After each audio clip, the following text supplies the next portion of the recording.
change. As Susan Kennedy reports, the push is on to raise the minimum wage in Montgomery County and in neighboring communities. Susan? Lorna, lawmakers from Montgomery, Prince George's, and the District of Columbia have joined forces to ensure a minimum wage of $11.50 by the year 2016. Come on, grab a swinger thing. I'm not swinging her. $83,000 per year. That's what it costs a family of four to live here in Montgomery County without financial assistance. Councilmember Mark Elrich has put together a plan with the support of Council President Nancy Navarro and Councilmember Valerie Irvin. I'm so glad to be here today with our regional partners standing shoulder to shoulder to bridge the growing economic gap in our region. And they have the support of our neighbors. It's a tribute to a commitment to working people, and it's that all of us share, that we understand the problems that people are under. We're dealing with on our government side what it costs to deal with those problems. And we're looking to raise people up and make it so people can sustain themselves on what they earn. At the joint press conference, Elrich pointed out that by raising the minimum wage, those workers would take home an additional $670 per month, something he sees as key in helping those residents become more self-sufficient. It makes it easier to make rent. It makes it easier to buy groceries. It makes it easier to buy clothes for your kids. It means that you may actually be able to not work 80 hours a week and be home for your children when they come home after school. There's so many positive benefits from this that affect the individuals, that affect, the county as a whole. I can't do anything but see this as a good thing. Currently, a proposal to raise the minimum wage to $10 an hour by the year 2015 is gaining traction at the state level.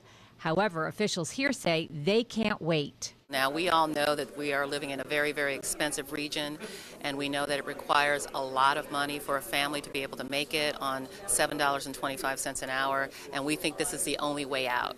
The way you get out of poverty is to pay a minimum wage or a living wage and to provide jobs and access to jobs across the region. This is the moment to invest in that, what I believe is the best way to address issues of poverty, which is to provide somebody with a job that actually pays a living wage. In Rockville, I'm Susan Kennedy for County Report This Week. It's time to check the medicine cabinet and get rid of all expired and unused prescription drugs. The Drug Enforcement Administration, along with local law enforcement agencies, is organizing the 7th annual National Prescription Drug Take Back Day in an effort to prevent prescription drug abuse and theft. The county's Department of Health and Human Services Substance Abuse Prevention Office is asking residents to clean up the medicine cabinet and drop off the prescription drugs at any of 11 sites countywide. This is the safest way to get rid of any unused or unwanted prescription medication. There are not a lot of good options to be able to dispose of unused medications. And by taking part in the Drug Take Back Day, you can possibly prevent an accidental poisoning or intentional drug abuse. Drug Take Back Day will be held on Saturday, October 26, from 10 a.m. to 2 p.m. Here is a list of the 11 sites and police district stations where you may drop off your unused prescription drugs. The Family Self-Sufficiency Program marked its 20th anniversary with a big and emotional celebration at the Silver Spring Civic Center. To let you know, there are high expectations for you. With teary eyes, County Executive Ike Leggett praised the efforts of the 2013 graduates of the Family Self-Sufficiency Program. These are 28 adults who completed their educational goals and are now employed. It's a voluntary enrollment, so they have to be interested in doing better, getting education, job training, getting a job, better jobs, and so on. And we have a 5-year program, so it's really a nice chunk of time to help them a lot. Participants enrolled in the Family Self-Sufficiency Program engage in a 5-year goal-oriented plan to help them transition toward financial independence. When I first entered into the program, I was kind of in and out of jobs, so it allowed me to go back to school full-time, because at the time I was a single parent of 4 children. I attended Morgan State University, and I also enlisted in the military in the Guard unit. I received my undergrad degree in psychology at Bowie State University, and I'm currently pursuing my master's, which I will have in December of this year. It offered me a lot. I went back to college that I probably would have never done on my own. I love the fact that it helped me build my resume, gave me computer skills, classes. The Employment Incentive Program also helped me a whole lot by just talking to me about women wellness, having me go job seeking, talking to women in general that have needs like mine and don't have nobody or no type of resource to reach out to one another. They receive ongoing case management, resources, and financial support to pay for books, tuition, and transportation. It means that you're moving people who otherwise may very well be in poverty into some level of self-sufficiency. It means that they have an opportunity to build for their families, to create and maintain better jobs so that it enhances the tax base. But more importantly, it also is a model for other communities and other people to follow, that you can overcome some of those life challenges.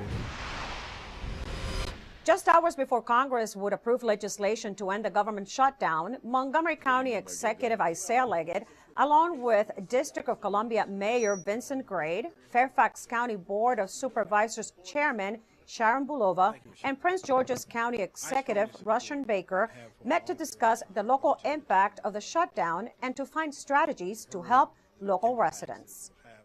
At a time when we thought that, at least in Montgomery County, we would see light at the end of the tunnel, the light that we see is an oncoming train by the way of sequester, by way of a budgetary shutdown, and by way of a huge debate about the debt limit.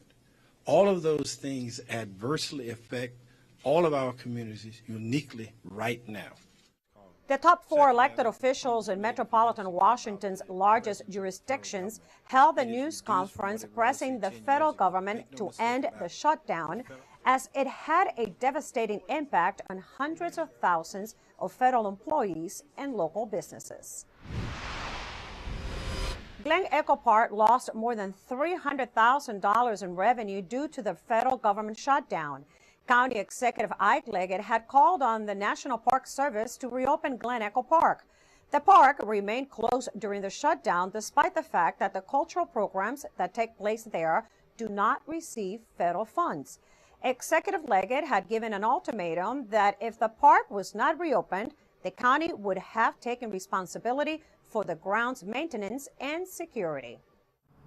Here, we have a unique arrangement.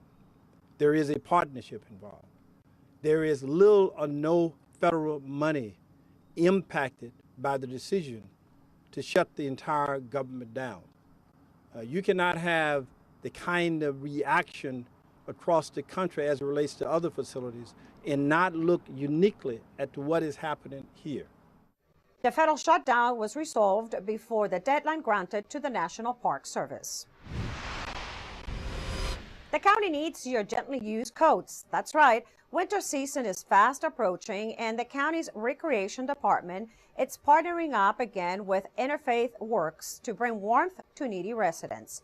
This year, the goal is to collect more than 500 gently used women's and men's coats of all sizes. Collections will be accepted until November 1st at any of these recreation and swim centers. The coats will be distributed free to needy residents during Homeless Resource Day, which is scheduled for Thursday, November 7th from 9 a.m. to 3 p.m. at the Activity Center at Boyer Park in Gaithersburg. When we come back, Ride On modifies several bus routes. Passengers need to be aware of schedule changes. I'm Rockville 11's Jennifer Lakesay. Coming up, we'll tell you more on a special group of visitors the city of Rockville hosted when County Report This Week continues. If I got to go to college, oh my goodness. I like discovering new things. You get to see what works for you and what doesn't. That helps you evolve as a person. You get to make like a supernova of skill or talent or whatever it is. I've always wanted to go to college. I just feel like that's my destiny. My name is Queen, and I am your dividend. Are you sure they can recycle us, Clamshell? Hey, Dome, we're on a new recycling postcard. I can't wait to make a new start. Maybe I'll be a red carpet at a big premiere. And I'll get to paint the White House. Shh, here he comes. Now you can recycle more plastics in Montgomery County, including #1 PET plastics such as clamshells, deli containers, trays, lids, domes, and cups. We're in! For more information on recycling, contact the Montgomery County, Maryland Division of Solid Waste Services at 311. The wait is over. Recycle more plastics today. Did you know there are more than 10,000 county government phone numbers? But there's only one number you need to remember for non-emergency calls, 311. MC311 is Montgomery County government's online telephone information system. Need information? Have a problem or complaint? Trying to locate a county government facility? Call 311. The call center is open Monday through Friday, 7 a.m. to 7 p.m. The website is available 24 hours a day, 7 days a week. Welcome back to County Report this week. I'm Lorna Vigili. Rockville's Sister City Corporation keeps the Rockville community connected to other parts of the world. Rockville is committed to strengthening their sister city relationship with Pinneberg, Germany, through exchange programs and various intercultural activities. And our Jennifer Lixey has more on a recent cultural exchange. Jennifer? That's right. I'm standing here outside of City Hall in the Pinneberg Rose Garden. These flowers were donated by Rockville's sister city, Pinneberg, Germany. A delegation from Pinneberg recently visited Rockville this October, and the city welcomed them with open arms as part of another cultural exchange experience. 14 visitors from Pinneberg, Germany recently visited Rockville. The trip was organized by the Rockville Sister City Corporation. Thank you also for your generosity and friendliness. All of you. It's my feeling that this is a special friendliness. Pinneberg has been Rockville's sister city since 1957, and over the years there have been many exchanges and visits strengthening the international relationship. Before being recognized at a mayor and council meeting, there was a reception for the mayor of Pinneberg. I'm so happy to be here, and I hope that a lot of people come to Pinneberg and see Pinneberg, and I can't think that this is a cooperation of both sides for 57 years. It's great. It's great. As part of the visit, the Pinneberg visitors are exhibiting photos of Pinneberg at the Rockville Senior Center during the month of October. The Rockville Sister City Corporation is dedicated to maintaining the relationship with Pinneberg, Germany, and building a new relationship with Jiaxing, China. To learn more about the Rockville Sister City Corporation or how to get involved, go to rockvillesistercities.org. There's a new way to get around in Montgomery County, and it's a growing trend with urban commuters. Tom Pogue joins us now from the Department of Transportation with the details. Tom? Hi, I'm Tom Pogue, Community Relations Manager for the Department of Transportation. Here's an update from Montgomery County. Local officials celebrated the grand opening of the county's bike share network, launching the first installment of 51 bike share stations in Bethesda, Friendship Heights, Silver Spring, Tacoma Park, Rockville, Shady Grove, and the Life Sciences Center area. The county's bike share program is part of the Regional Capital Bike Share Network, which includes the District of Columbia, Arlington, and Alexandria. Bike sharing provides short-term bicycle rentals at self-service docking stations. Bikes may be picked up at one location and returned to another, creating a system that allows for one-way trips. Membership options include $75 for a year, $25 for a month, or $7 for one day. Yearly and monthly memberships can be purchased online or by phone, while 3-day and 1-day memberships can be purchased with a credit card at any bike share station. The county's program offers special assistance to low-income users, making it particularly appealing to those who hold multiple jobs or participate in job training programs. More information is available at montgomerycountymd.gov/bikeshare. We're working to keep you moving. Here's news for ride-on passengers. 28 ride-on routes will change beginning on October 20th. The route modifications will involve minor time adjustments so that bus schedules can match closely actual travel times in traffic. The new timetables are posted on the county's website, and for further bus schedule, passengers can call 311. New state traffic laws went into effect earlier this month, and law enforcement officials continue to remind drivers to use hand-free devices to talk on the cell while driving. Here's Captain Tom Didone emphasizing the new law. Captain? Effective October 1, Maryland law has changed regarding cell phones and seatbelts. Regarding cell phones, it becomes now a primary offense, so officers can pull you over for the sole reason because you're talking on the cell phone when you're driving. Maryland law requires you to operate a vehicle hands-free, and as such, fines start at $83. Maryland has also changed our seatbelt law, in which all persons riding in a car must be seatbelted, and you can only have the number of people in the car that you have seatbelts. Both of these laws are very important because cell phones have been linked to distracted driving, and seatbelts have been known to save lives.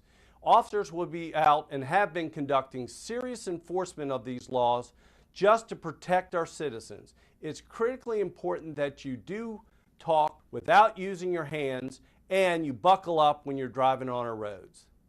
Thank you, Captain Didone. When we come back, Montgomery County Public Schools Superintendent Joshua Starr is doing community rounds to inquire about school needs.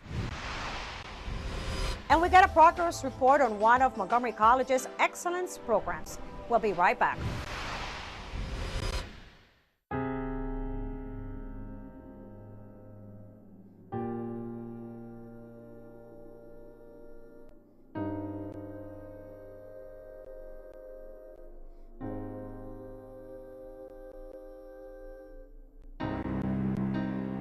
There's a reason why area law enforcement are out enforcing pedestrian and traffic safety laws and preventing killer pedestrian crashes. Be alert. Be street smart.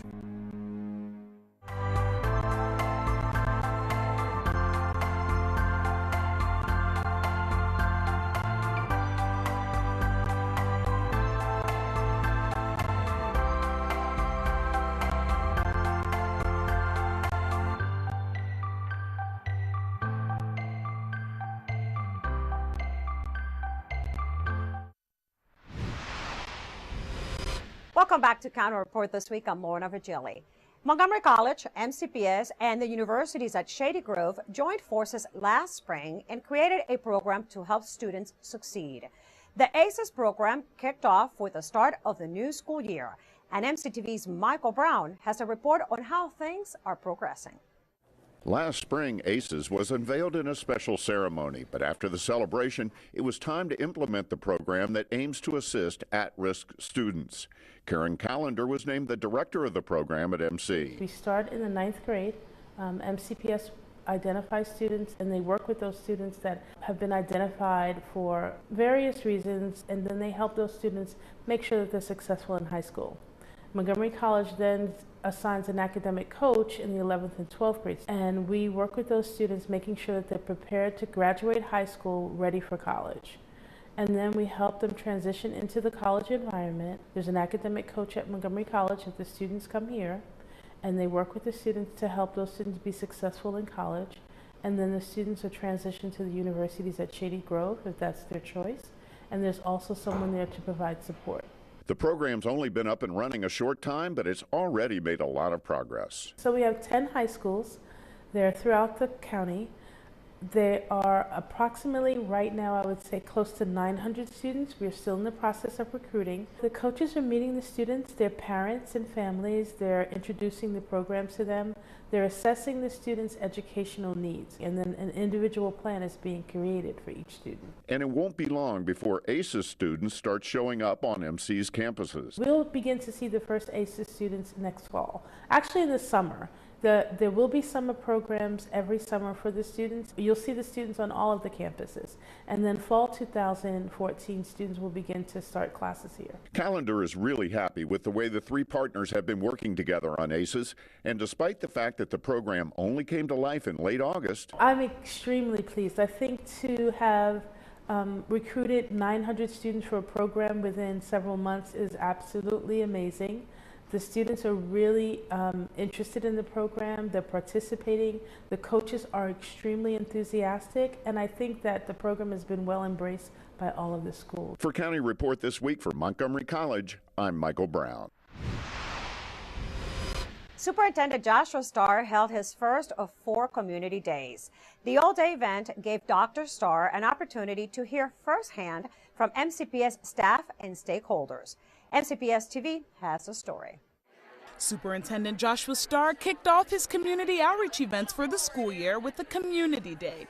Dr. Starr visited classrooms and spoke with students and staff in the Clarksburg, Poolesville, Damascus, Gaithersburg, Seneca Valley, Watkins Mill, Northwest, and Quince Orchard clusters.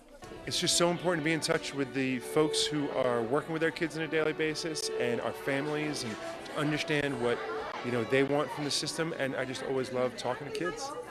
Our community was so excited by Dr. Starr's visit today. He validated the work that teachers are doing, what students are doing, and how valued our community members are. When he comes in the classrooms and he sees what's actually going on in the room, it can help us guide where we need to take children. What does that mean?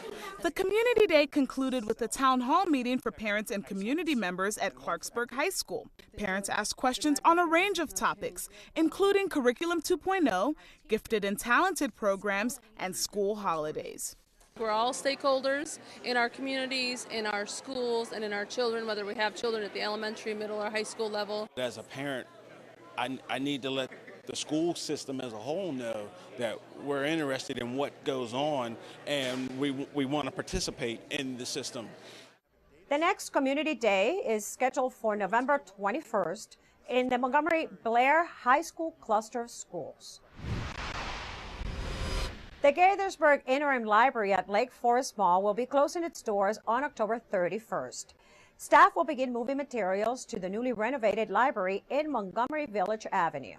The move is expected to take anywhere from 8 to 10 weeks, and customers are reminded to use nearby branches such as Quince Orchard or Germantown. A date for the public grand opening ceremony of the renovated Gaithersburg Library will be announced soon. When we come back, the county needs you as a volunteer. Also, Kids Museum is seeking to find a home in Montgomery County. We'll be right back. You wouldn't let money just blow out of your house. So when your AC or heater is on, make sure the doors, windows, and fireplace flue are shut tight.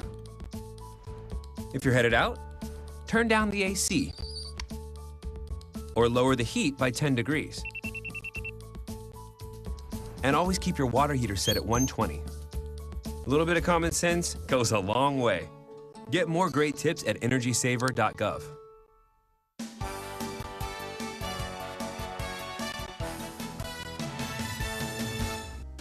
The arts are alive at Montgomery College this fall with exciting and provocative exhibits now showing on all 3 campuses. Check out the online arts calendar for a complete listing of current and upcoming exhibits. MC has forged a partnership with Xi'an University in China as a result of a grant from the National Endowment for the Humanities. The 2 schools will exchange a series of seminars on the cultural value of the humanities, and eventually student and faculty exchanges may also occur. MC men's soccer co-captain Nick Castro has been named Student Athlete of the Month by the Maryland JUCO Conference. Castro, second in Maryland JUCO in assists, has led the Raptors to first place in Maryland JUCO and second in the NJCAA national rankings.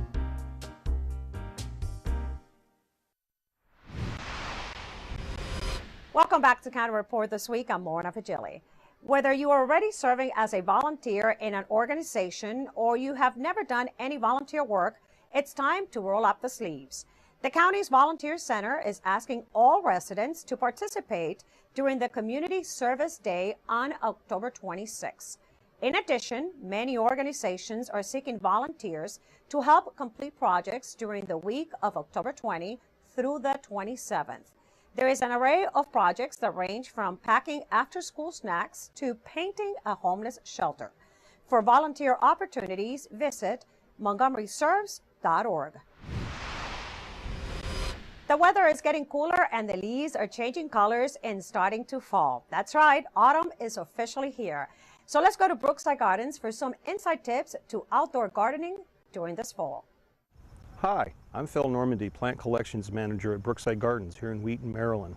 Fall at Brookside Gardens means a lot of things, but to most of our gardeners it means bulbs, fall bulbs, thousands of them, all over the place, so that you can have this marvelous show of thousands of square feet of bulbs next spring at Brookside. But to do that, you need to be planting them now.